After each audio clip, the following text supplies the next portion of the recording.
It was the summer of 1787, and the Founding Fathers had gathered in Philadelphia to address an ambitious plan. George Washington presided over this constitutional convention, which made a number of far-reaching decisions that continue to guide our nation to this day. The framers had many disputes as to what the Constitution should contain. However, there was no dispute with respect to Article 1, Section 8, Clause 8, also known as the Patent and Copyright Clause. The Congress shall have power to promote the progress of science and useful arts by securing for limited times to authors and inventors the exclusive right to their respective writings and discoveries. These simple yet remarkable words established the U.S. patent system, and in 1790, less than 2 years after the ratification of the Constitution, George Washington signed the first U.S. patent grant to Samuel Hopkins for an improvement in making potash and pearl ash. A patent is truly a significant document both for the inventor and the public which enjoys the benefit of the discovery. The patent provides the right to the inventor to exclude others from making, using, selling, or importing their invention without their permission. It also clearly reflects their creativity, their ingenuity, dedication, and hard work. In the last 200 years, the patent cover has undergone over a dozen design changes, though in the last century, the design has only changed twice. We looked to a lot of the historic patent designs for inspiration, though I quickly realized there was not a lot of information out there, and we really had to turn over some rocks in order to gather enough examples for us to work from. Some of the best examples we found were from the 19th century. These were incredibly intricate, ornate documents from a bygone era. They looked like what you'd expect to see on currency or stock certificates, and the designs really conveyed the value of what they represented. Looking at these historic designs, it became clear that what we created would have to convey that same sense of value. A team of USPTO designers combined efforts to create the new patent cover. I asked each member of the team to design an improvement to the existing patent cover, a classic version inspired by some of the historical examples, and an anything-goes, clean sheet of paper approach. As designers, a lot of what we work on comes and goes very quickly, so to be able to work on something of such historical significance is a once-in-a-career opportunity. These patent covers will persist for generations in museum collections, in libraries, on the walls of an inventor's great-grandchild. That's something we're all very proud of.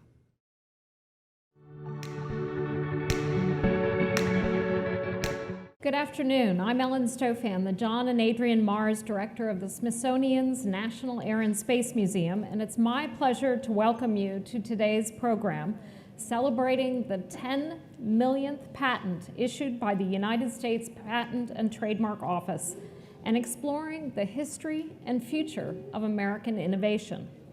The spirit of invention is at the very heart of America's story and has been since the beginning. The framers of the U.S. Constitution, many of whom were inventors themselves, unanimously supported a system for issuing copyrights and patents as a way of protecting individuals' ideas and promoting the arts and sciences throughout the young republic. That system of collecting, safeguarding, and disseminating ideas and inventions enshrined at the start of the American experiment has produced an unparalleled historic record of ingenuity and achievement. Our museum focuses on the history of science and technology and commemorates many of the stories found in the pages of more than 2 centuries of patents issued by the USPTO. Washington, Jefferson, and Franklin could never have conceived of some of the fantastic inventions that would emerge from the culture of innovation that they had so carefully cultivated. From the first airplane to the spacesuits that protected our astronauts on the moon, we'll take a look at some of those inventions today. We'll also look forward to see what technologies are just around the corner and how our patent system encourages the kind of iterative innovation and experimentation that are making new air and space milestones like hypersonic transport and ever more autonomous aircraft a reality. Joining us today are Dr. David Wolf and Undersecretary Andrei Iancu. Dr. David Wolf's background in STEM knows no end. He's a medical doctor, an electrical engineer, and a pilot. Did I forget to mention he's also an astronaut? He has spent 168 days in space and over 47 hours on spacewalks. The combination of all these disciplines have led him to successes as an inventor and an entrepreneur. He holds 17 U.S. patents, including one for 3D tissue engineering technology, and he has even been named NASA Inventor of the Year. His work at Spectron Systems LLC involves applying AI and machine learning methods to medicinal molecule design and discovery, work that frequently involves patents.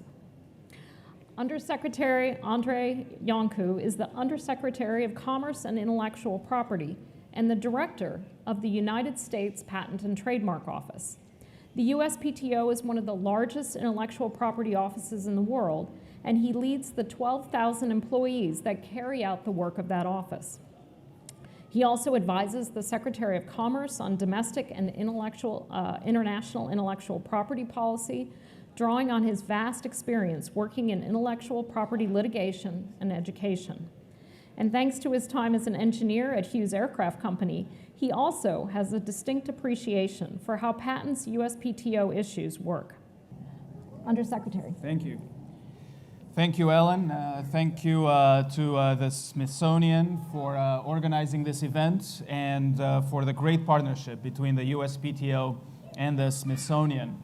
You know, as you've seen in the video, the patent system began with the United States Constitution. In fact, the only time the word right is mentioned in the body of the Constitution itself is when it comes to intellectual property rights, such as the patent system. The four founders of this great country have had tremendous vision to put this system in place.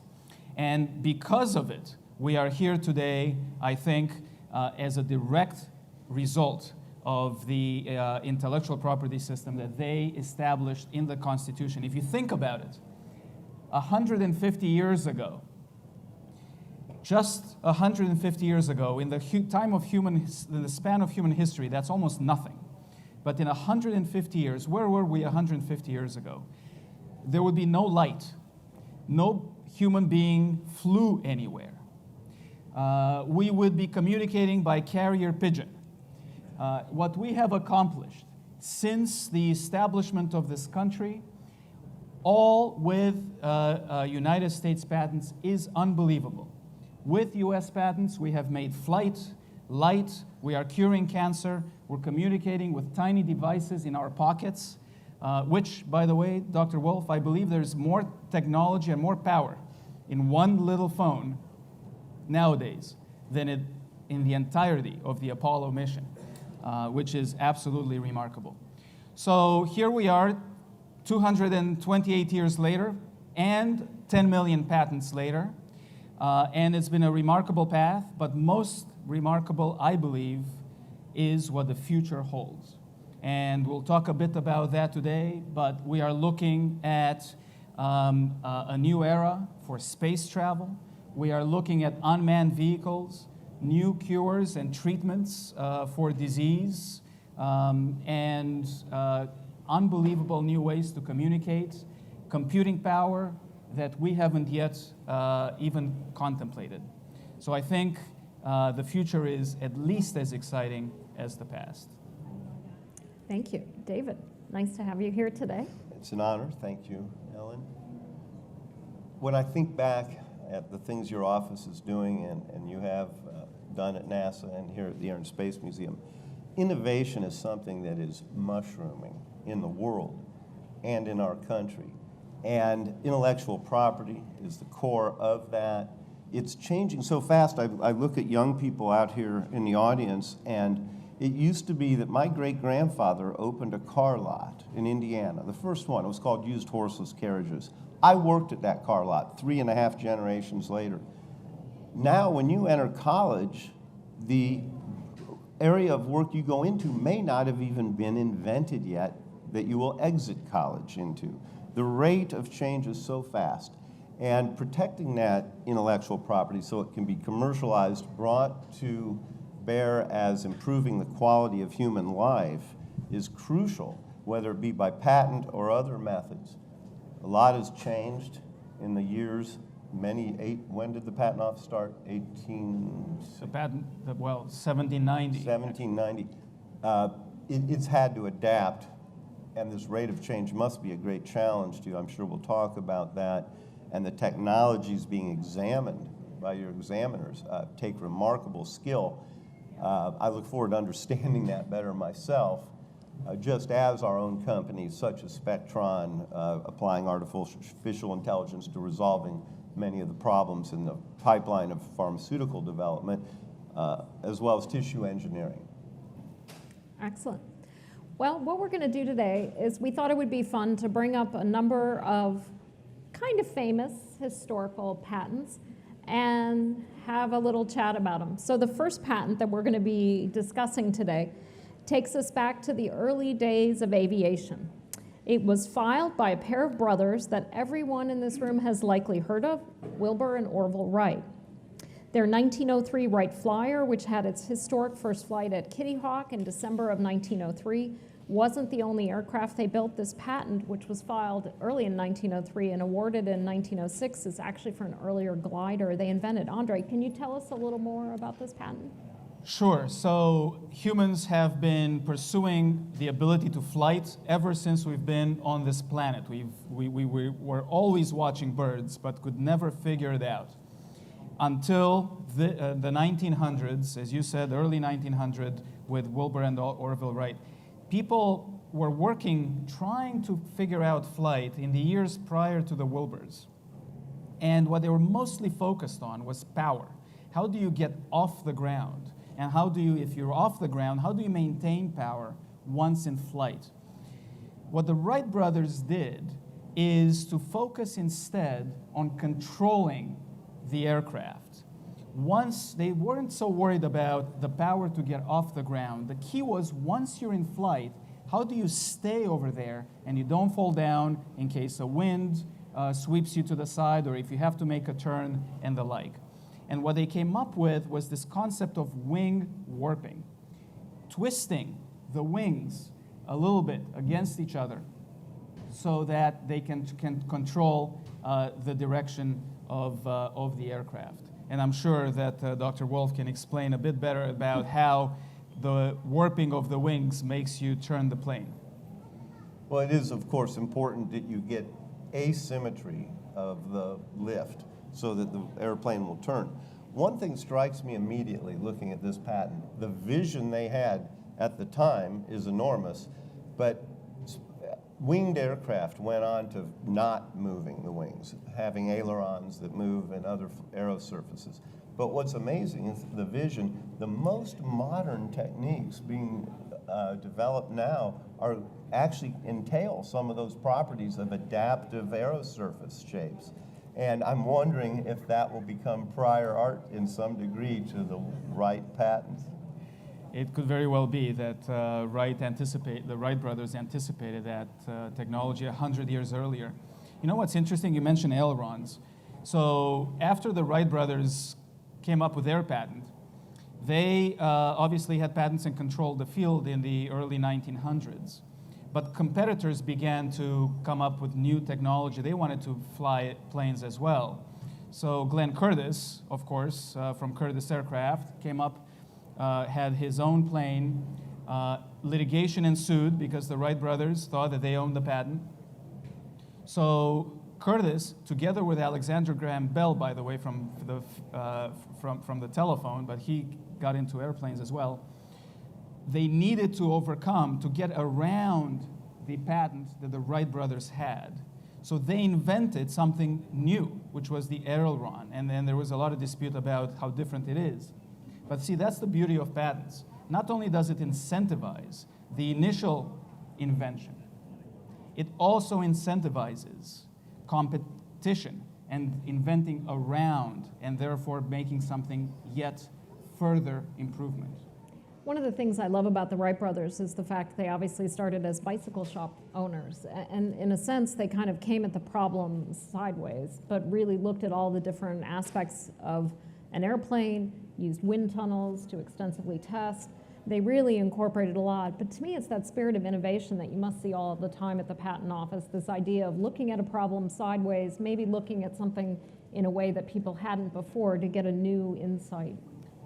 Absolutely, and coming from directions that you can't even contemplate. The fact that they were into bikes was the main reason why they thought about stability and control first. You have to balance a bike in order to be able to ride it. And that said to them, that's the key that we need to focus on. Okay. Let's see, what's our second patent here? The second patent is the rocket apparatus. It's from another heavyweight in the world of aerospace, Robert Goddard. Up in our Baron Hilton Pioneers of Flight gallery, we have a wonderful quote by Goddard on the wall.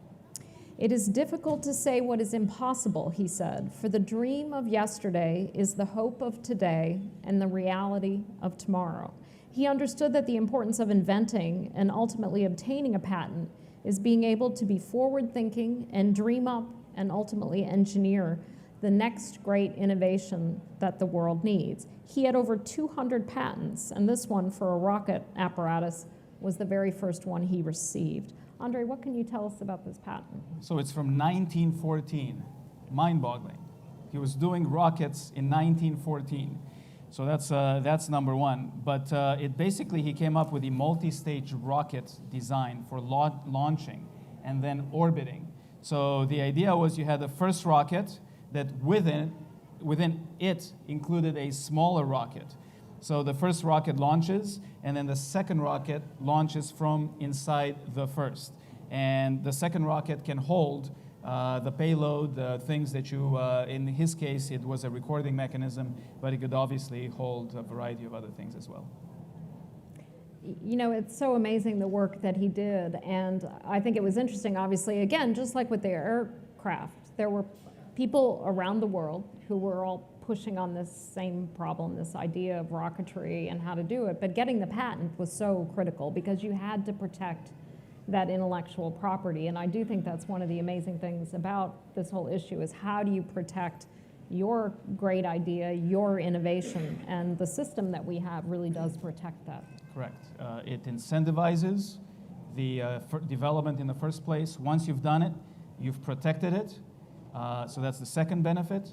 And number three, you're disclosing through your patent, as the figures we have seen, you're telling the public how you have achieved what you have come up with. We have a video that actually talks about Robert Goddard and this amazing invention of the rocket. If we could play the video. The year was 1899, and Goddard was sitting in a cherry tree behind his parents' house. He was 17 years old. He had this vision of a spacecraft rising from the ground and traveling into space. Then he began a quest for how you could actually build a spacecraft. It took him 10 years to figure out that the rocket would work. It wasn't at all obvious at the time that the rocket was the way to go into space. Goddard was first and foremost an experimenter. He worked on rockets. The Smithsonian asked him to write a paper on his research. The paper was published at the beginning of 1920. It was called A Method of Reaching Extreme Altitudes. In 1920, the idea of space travel remained a fantasy. And here was this physics professor endorsed by the august Smithsonian Institution saying, yeah, spaceflight's not a crazy idea. We might be able to go there by developing rocketry. He became the first person to launch a liquid fuel rocket, and that's what he was most remembered for later in his life.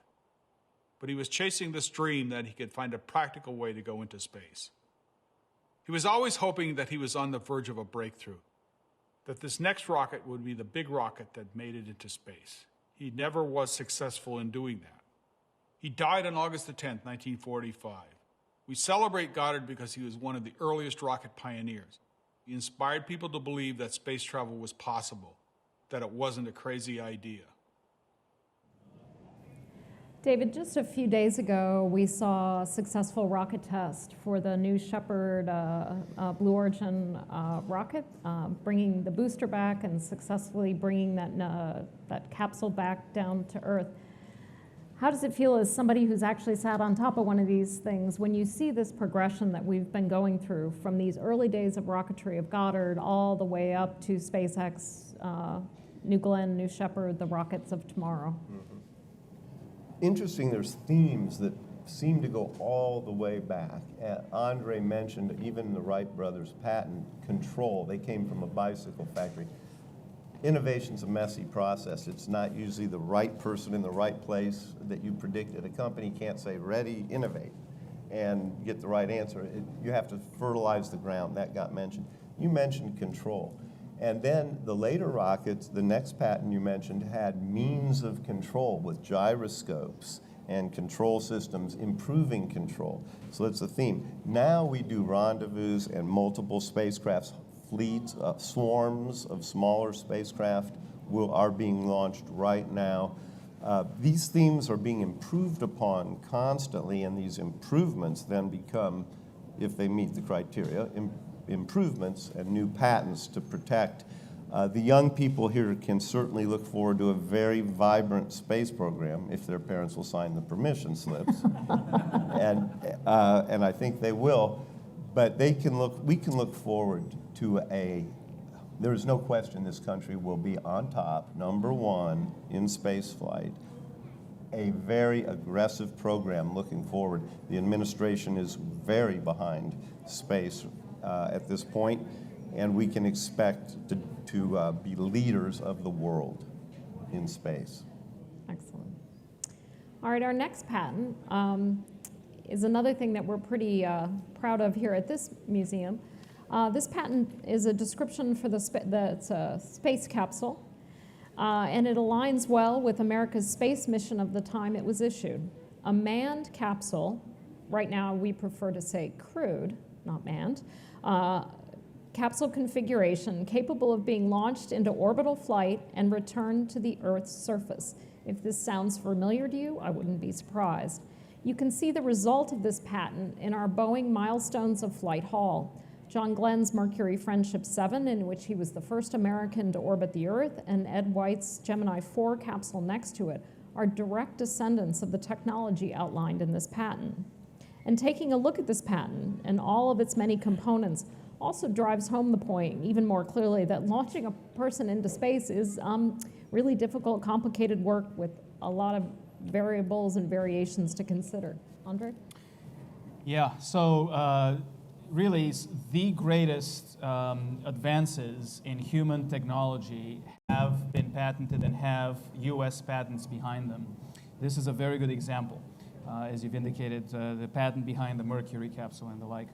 So this patent talks about a space capsule that protects the occupants from the severe effects of space travel, excessive heat, radiation, re-entry loads, although I'm sure it's still a difficult flight nonetheless, but it would not be possible without it. You know, what's interesting, so what patents do is, in addition to the figures and the like, they provide a description in words of what you have invented, and people can go read it. So on this one, let me give you an excerpt of what the patent actually says that the invention is. So the instant invention, the patent says, is to provide a space vehicle which provides protection for its occupant from the deleterious effects of large pressure differentials, high temperatures, micrometeorite collisions, high-level acoustical noise, and severe inertial and impact loads. And one of the ways it does this is with pleats that are included in the outside sheet to aid the expansion and contraction of the capsule through the horrendously difficult atmospheric encounters that it has. David, you've actually traveled out into space and back, and obviously that protection coming back into Earth's atmosphere is critical, and obviously these early designs really did succeed. They kept John Glenn, Shepard, all the early astronauts safe. What do you think when you look back at this technology and then look forward to where we are today? So we are at a crossroad in space technology where we want it to be accessible by the public. and the commercial ventures that will be heavily patent dependent will make it accessible to poets, musicians, people of all trade, not just scientists and astronauts. I think it's this wide ability for people to experience it. Now, I will tell you, when you're in launch or re-entry or spacewalk, for that matter, which is a patent we're going to talk about, space is very unforgiving for the reasons you've both clearly pointed out. And when you hit the atmosphere at a hair under 18,000 miles an hour, that's 5 miles per second, you hit the atmosphere hard, and it heats up, and it goes up around 3,000 degrees outside, and the G's build, and you're watching a red plasma all around the windows. You just see a glowing plasma, and you're thinking, well, I think, therefore I am. And on the way up, you're hoping that capsule or space shuttle really holds together, and we are really pushing the limits. You know, on ascent, those engines need to keep running, and they have the power of a Hoover Dam in the space of that engine that we're looking at over there. And you're thinking, in thrust we trust, in some sense, and a lot has to go right, a lot of patents have to work right, and a lot of people have to execute right. It's all about teams, and making patents is frequently about teams also. Now, obviously, the next generation capsule that NASA is working on today is the Orion capsule, and that has to take even a tougher load than the Mercury or Gemini capsules had, and maybe you can explain to people why that is. So in Mercury, Gemini, Space Shuttle, all the space stations, the Mir, the ISS, we're in Earth orbit, several hundred miles up, orbiting the Earth. We orbit at just under 18,000 miles an hour. When we go to the moon or to Mars, which is the plan, we will be going there. When we return from there, we come in faster, not a real lot faster, but enough that we have to have new materials for the heat shield, new methods of applying heat shields. We need reusable, at least components, if not complete vehicles. The shuttle, space shuttle, was a good example of a reusable vehicle. We learned a lot. We lost 2 of them. We learned a lot about why you lose space vehicles. It's not monotonic success. Frequently, as we learn from the difficulties as well as the failures, as successes. The next patent is another one you have some experience with. It's for the spacesuit. Today is a great day to be talking about this patent. As most of you in the audience, I hope, are aware that today is a very special day. It is the 49th anniversary of Apollo 11's historic landing on the moon. And obviously for Neil Armstrong and Buzz Aldrin to step out onto the surface of the moon, they needed a spacesuit. And this actually was a huge challenge at the time. How do you develop a suit that will actually protect astronauts when they get out onto the lunar surface?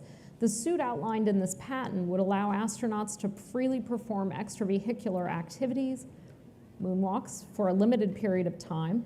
And the spacesuit is actually a huge area of current innovation and invention. And I like to talk, especially to kids. Some kids say, oh, I don't want to be an engineer, or maybe I'm not interested in science.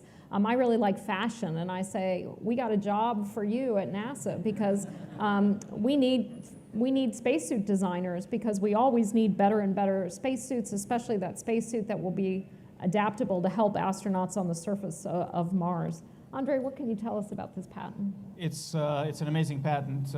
It's amazing technology. Without it, you can't step out, you can't do spacewalks, you can't walk around. Although I should say, in The Martian, he wasn't using any spacesuit. So I want to know what the technology was behind that. But this, as I said, critically important. Several functions, obviously. It has to be built to withstand the severe atmospheric conditions, whether it's on the moon or in free space.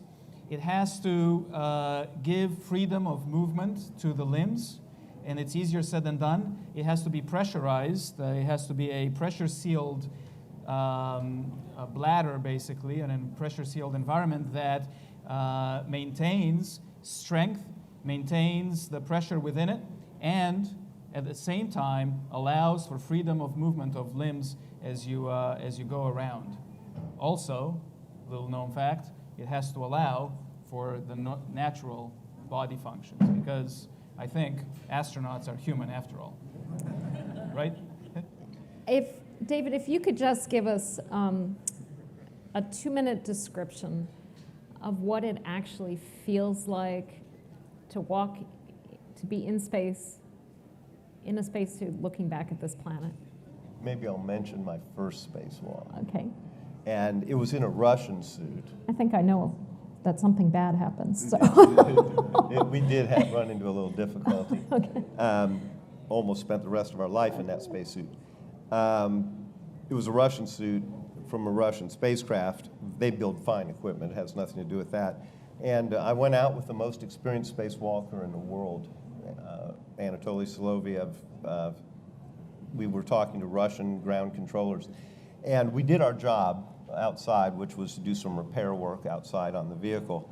And when it was time to, so first of all, when you come outside, you hook your tether on. This is one of those things where you're making sure it's not the ring game where they come apart. You really talk about checking it twice. And you get used to not making mistakes because it's not tolerant of mistakes, the environment.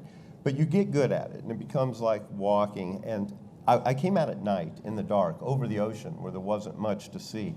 And then and I was fine, fingertips, no problem, moving pretty quick. And then light came, sunrise, which happens in a few seconds. And you're looking down 300 miles, moving 5 miles per second. And it was, oh my God. So everything was fine when it was just a helmet light in a vehicle. But when the world lit up around you and you saw where you really are, it was amazing. Hours later, coming in, the airlock failed and never did. It failed for technical reasons that were not recoverable. We spent the next 6 or 8 hours trying to recover that airlock till we ran out of resources. The first thing you run out of in a suit is CO2, carbon dioxide scrubbing. And we had to do a ditch, and it's much like in The Martian. We literally depressurized another module and did a ditch and survived it. You learn from those close calls. These spacesuits are spacecraft. They have propulsion even. You can fly them back if you get loose within limits. They're amazing pieces of technology, and there is no better way to get a view of the universe. That's a harrowing story. Looking back, it's very nerve-wracking even now. But at the time, your training takes over. It's something you do so often that it was more like, so this is how it might end. And it was just a matter of pacing through it. Yeah. It's strange. Anyone would have done it, to be honest. I'm not so really. sure about that. I'm not so sure about that. Well, you're not nervous during the car wreck. It's afterwards. I guess so. Except that it took 6 hours. Plenty of time. 6-hour car wreck. Yeah. All right, our next patent is an example of the number of iterations it can take to finally settle on an invention that does all you want it to do. When NASA determined it needed a reusable space shuttle orbiter to support a potential future space station, some of NASA's greatest minds got to work on the designs and engineering. What resulted was a number of design options from which to choose. While this exact design and patent is not exactly what became the final space shuttle, it's representative of the huge effort that went into creating the space shuttle.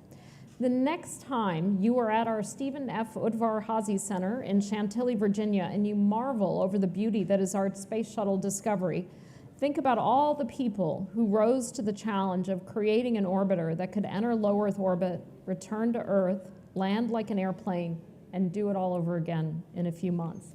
Andrei, what can you tell us about this patent? It's an extremely complicated patent, actually. It's very detailed. It talks about, as you've indicated, it is a spacecraft that has the ability of re-entry and reuse. It has an orbiter in it with the re-entry capability. It has an external fuel tank so that you can propel yourself back to Earth. Expendable rocket booster, and it has a connection mechanism to connect all of these things together. It was actually the basics of the technology were developed in Huntsville, Alabama, interestingly enough. A lot of space technology in Alabama. Excellent. David, you actually, how many times did you actually fly on the shuttle? I think you were saying you flew on all but one of the orbiters. 4 times. And what is the flight that stood out the most to you of your shuttle missions? I would say a solid booster separation on all 4 of them. Oh, really? Gets your attention. Yes, it's hard to compare. You don't exactly get used to a space shuttle launch. It's like being on a football punted into orbit. 7 million pounds of thrust. That's 140 million horsepower unleashed all at once. That engine over there will burn 1,000 gallons of liquid hydrogen per second. Can you imagine the pump it takes? That's minus 400-degree material of cryogenic propellant. The technologies involved in these engines and the whole protection system and directing it requires so many patents and so many people executing those patents well. It's mind-boggling. It's the limit of human achievement, and that's, I believe, why we want to push it so hard, to find our limits and exceed them. Andrei, this whole system of patenting, you know, people might, in this audience today, might be surprised that things like the space shuttle are actually patented. How do you think that process of patenting has driven space exploration, the fact that America has been at the leading edge of space exploration? How do you think that plays in? Yeah, look, as I said from the very beginning of flight history with the Wright brothers, people have been looking for flight capability, for the existence of humankind. We didn't do it until we had the American patent system that basically democratized invention. Anyone can go out, be creative, and apply to the U.S. Patent Office for a patent, and then have the freedom and the protection to implement what they have invented.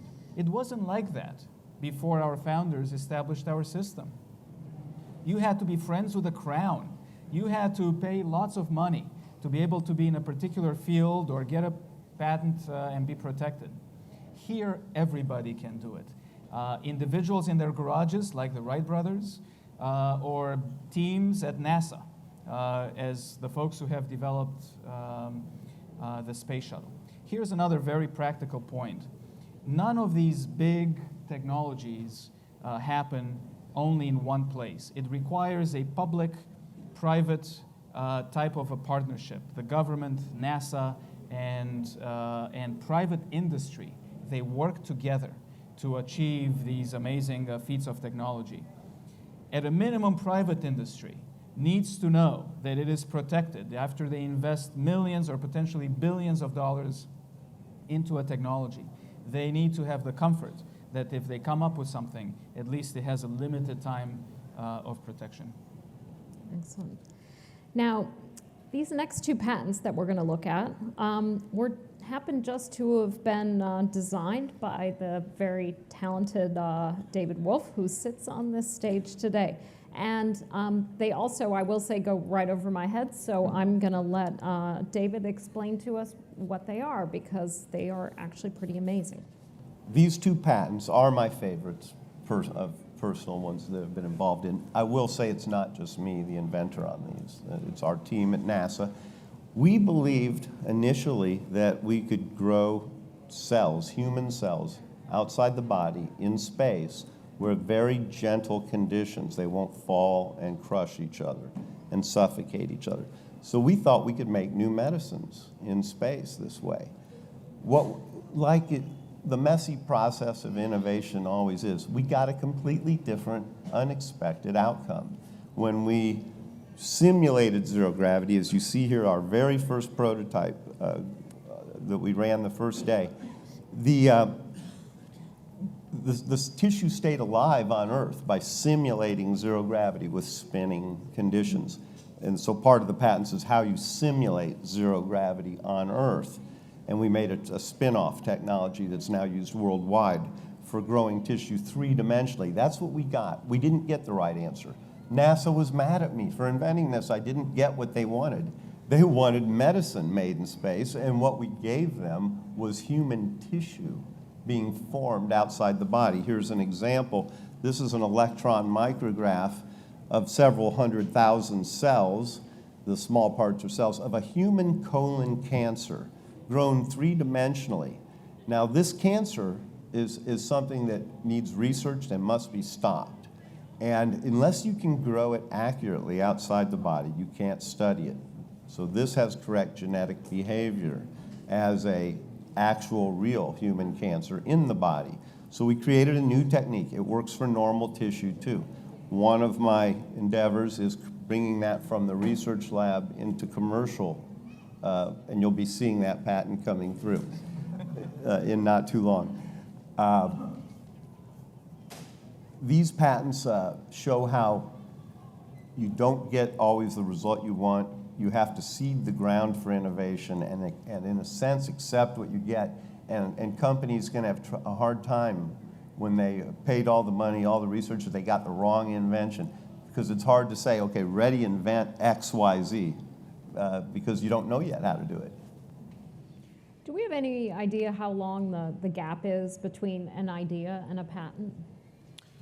Well, the gap between when an idea is formulated and the research and development is done varies widely from person to person, technology to technology. So we don't know how long it takes from an idea to when the person shows up at the patent office with an application.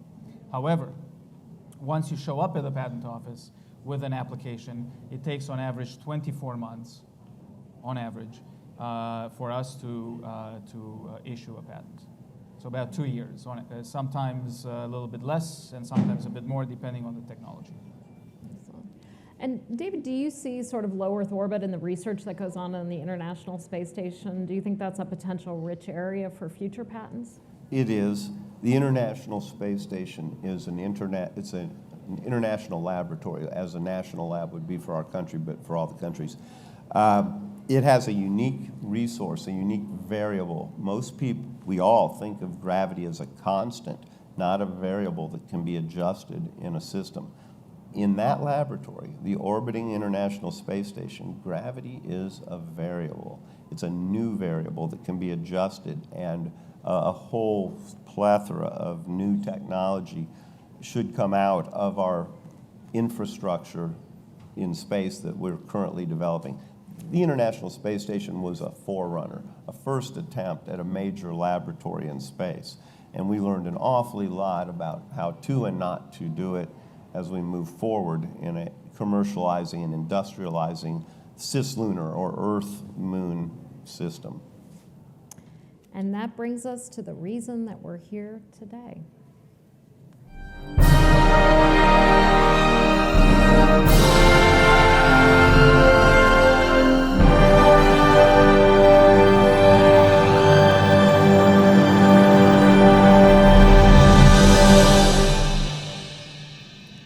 Before we take a look at this patent, I just wanted to make a comment on the rate of innovation. It took 155 years from 1836 to 1991 for 5 million patents. This now only took 27 years to get to 10 million. So that rate of innovation, and then looking forward, thinking about it, this is an incredibly exciting moment, and thank you for sharing it with us. Absolutely. And another similar statistic, it took about 75 years to issue the first 1 million patents. It took only 3 years to issue the last million patents. Wow. And the rate keeps increasing. Nevertheless, I think the rate needs to keep increasing at faster and faster speeds because patents are just a result of the innovation and entrepreneurship that takes place in this country. So the more innovation we have, the faster innovation we have, the more entrepreneurship we have, the more patents we'll have, and it's a symptom of our healthy and growing economy. So this patent, patent number 10 million, is about LADAR. LADAR is like radar, but with lasers or light.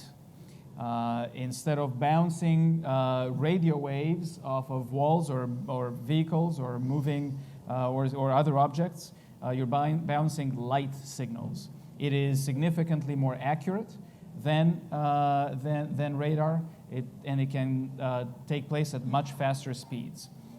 LiDAR itself is not new. It's been invented years ago, but this particular patent is a particular improvement on LiDAR technology that allows for significantly increased resolution and speed.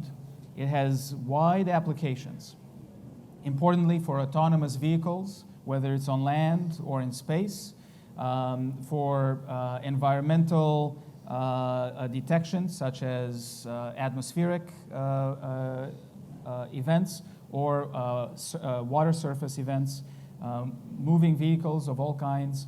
And if you actually talk to folks who are working on self-driving cars, which everybody talks about nowadays, the way they detect other cars moving around or pedestrians on the sidewalk on a continuously updated basis, they more or less use LiDAR technology. So it has broad-based applications. It's incredibly exciting, and I will say this patent was awarded to Joseph Marin and the Raytheon Company, so congratulations to them for this great achievement. And that is something I think we've noticed today. Sometimes it's an individual, or in the case of the Wright brothers, 2 individuals, and sometimes it's a team that produces something. One more just fact about patent number 10 million. We were very excited about it. Obviously, not just because, 10 million is just a number. Obviously, it's a nice round number, though, and it gives us an opportunity to celebrate the amazing achievements cumulatively to date. The patent was actually signed by the president on the day it was issued in the Oval Office. It was the only second patent to be signed by a president since John Quincy Adams. Since John Quincy Adams, only Gerald Ford signed the patent in 1976 to celebrate the bicentennial. And now President Trump signed patent number 10 million. IP is critically important in today's world, obviously. Oh. Well, we would actually like to take questions both from our audience here at the National Air and Space Museum, as well as from those of you out there watching on Facebook Live. So if you have a question, there's a mic over here, and please come up to the mic and ask your questions. Thank you for being here. I have a question, sort of a follow-on to the unmanned cars. How about the unmanned aerial vehicles? I've been hearing that NASA's been working with the FAA on putting together some rules, regulations, and whatever. I assume that some patents will also be coming out of this. Any ideas of what those might entail? I think the last few years, NASA has been working very closely with the FAA on the whole issues around uncrewed aerial vehicles, because it's obviously a huge area of application. We're looking forward to highlighting that as we transform our Air and Space Museum over the next few years to talking about how everything's going to change from how we get packages delivered to obviously their broad use in other applications. So what do you think the future of patents in that area? Well, it's very exciting. As you have mentioned, we already have drones, obviously. There's lots of drone technology, patents on drones and the like. You've mentioned package delivery. I think that's around the corner. A lot of people are talking about self-driving cars and self-driving taxis, specifically, that can pick you up instead of ordering an Uber, for example, with a human driver. Now the car just shows up. But I'm looking forward to self-driving air taxis. I land at an airport, I need to get home, I go to the local drone, and it whisks me by air to my house, drops me off right in front, and then it takes off by itself and goes off for another delivery. I don't think we're that far away from that type of technology. Excellent. More questions? I think we have a question. Valerie. I'll ask one. What happens during that 2 to 3 years before the patent is issued? What is the patent office actually doing during that time? Lots of things. So we issue patents in this country based on an examination. So we don't just rubber stamp the application. We have very dedicated, highly skilled professionals in the office that examine the patents. So the first thing they do is they look at the patent application to make sure it has the right formalities that are statutorily required, the drawings and the specification and the claims and all that. Then what they do is a prior art search. They do a search, basically an electronic search nowadays, to see who, if anyone, has invented something like this beforehand. Once they have discovered if anybody else has done it before, then they do an analysis. They compare this patent application to what has come beforehand. And then they write what's called an office action. They write the office action stating their position, the patent office examiner. They send it to the applicant, and then a period of back and forth correspondence follows. And sometimes the inventor or the attorney representing the inventor comes to the patent office, and there's a meeting in person or by telephone with the examiner. It's a fairly detailed process. Do we have more questions? It looks like, go ahead, from Facebook Live. We have a Facebook Live question from Serena. Mr. Iancu, as the Undersecretary of the Patent Office, do you yourself have any patents? I personally, thank you for the question. I personally do not have any patents, but I've worked obviously as a patent lawyer for almost 20 years. I've worked with many patents, both applying for and also in lawsuits in litigation surrounding patents. Before I went to law school, before being a lawyer, I was an aerospace engineer, and I worked at Hughes Aircraft. I worked on satellite antennas in particular, and we did come up with very new type of reflectors that go on top of satellites. Hughes at that time chose not to pursue a patent on that particular technology and instead maintain it as a trade secret. And that's an important point because patents are not the only form of intellectual property protection. We have patents, we have trademarks, we have copyrights, and we also have trade secrets. If somebody chooses to maintain something as a secret, there are certain protections surrounding that as well. Okay. Do we have a last question? How can we best encourage the next generation of inventors, innovators, and astronauts? David, do you want to take a... Encouragement. What does that come from? Inspiration, people around you. You need an ecosystem, I think one of you mentioned, around you that fosters allowing mistakes to occur, allowing unintended consequences to occur. And I tend to call this innovation to operations. On the innovation side, in the beginning, many mistakes will occur. Things don't come out as expected. But somehow the kernel of genius that develops there needs to be fostered by that ecosystem to operations where it always works right in an airplane. You mentioned pilotless vehicles and such. We may make the vehicle wonderful, but we have a psychological barrier perhaps to get into. This is a change in it's almost an evolutionary step we're in the middle of, a transition where what people can accept and will accept. Some people have talked about the singularity, where the machines start becoming as smart or smarter than us. And where is our part then? Well, these are things we have to deal with. I think we have another question. Hi. In response to someone that asked earlier about the self-driving vehicles, my question goes as far as real estate. So now that we see what is in Mars, the actual, what's tangible there, I guess, what's the likelihood as far as time span that people are going to be like, yeah, let's build a house here, or some type of community space station, or On Mars. on Mars? Okay. Yeah, I think, obviously you have a lot of people who, we were talking a little bit about today about is low Earth orbit. Is that sort of the next economic development zone? Is there going to be a lot of profit made by exploiting Mars or low Earth orbit? Then we have private companies talking about, should we go to the moon? Can we create an economy on the moon and then on to Mars? And so I think there is a huge question of, is there an economic driver for the moon, for Mars? Is it just an exploration? Scientifically, we'll want to go to Mars. So I'm probably a little more on the skeptical side for Mars in terms of, I think it's a great place to go and set up a human presence to do scientific research. I'm not so sure about people living there in the long run. It's not a very hospitable place. Last question. This is for Dr. Wolf.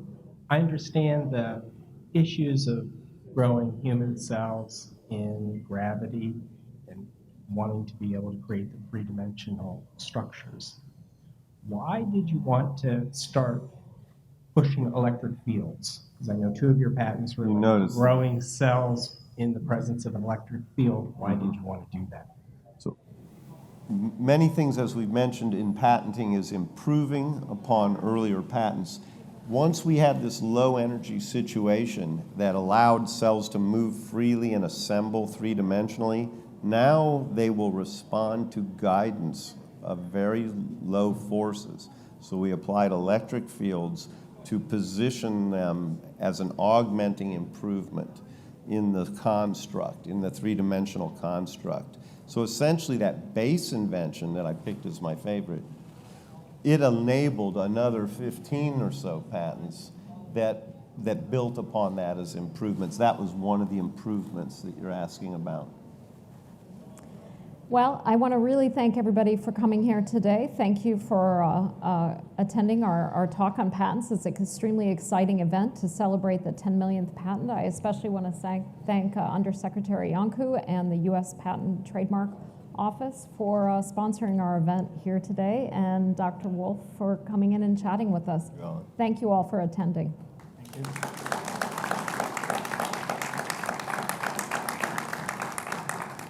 Honor to be here.